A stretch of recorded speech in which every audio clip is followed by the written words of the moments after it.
నమస్తే Apple gadget scam ను task force అధికారులు బట్టబయలు చేశారు. 3 కోట్ల రూపాయల విలువైన డూప్లికేట్ యాపిల్ ఉత్పత్తులను స్వాధీనం చేసుకున్నారు. మీర్చౌక్ పోలీస్ స్టేషన్ పరిధిలో హైదరాబాద్ టాస్క్ ఫోర్స్ దాడులు చేసి నకిలీ ఉత్పత్తులను తరలిస్తున్న ముగ్గురిని అదుపులోకి తీసుకున్నారు. నిందితులు షాహిద్ అలీ, ఇర్ఫాన్ అలీ, సంతోష్ రాజ్ పురోహిత్ గా గుర్తించారు. నకిలీ ప్రొడక్ట్స్ ను ముంబైలో కొనుగోలు చేసి హైదరాబాద్ లో విక్రయిస్తోంది ఈ ముఠా.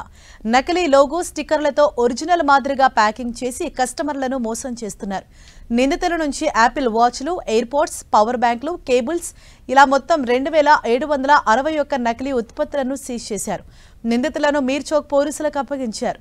యాపిల్ ప్రతినిధులతో కలిసి టాస్క్ ఫోర్స్ అధికారులు ఈ ప్రత్యేక ఆపరేషన్ చేపట్టారు. హైదరాబాద్ లో నకిలీ యాపిల్ ఫోన్స్ ను అలాగే వాచెస్, ఇతర గ్యాడ్జెట్స్ ను విక్రయిస్తున్న ముఠాను టాస్క్ ఫోర్స్ పోలీసులు అదుపులోకి తీసుకున్నారు. మొత్తం ముగ్గురిని అదుపులోకి తీసుకున్నారు.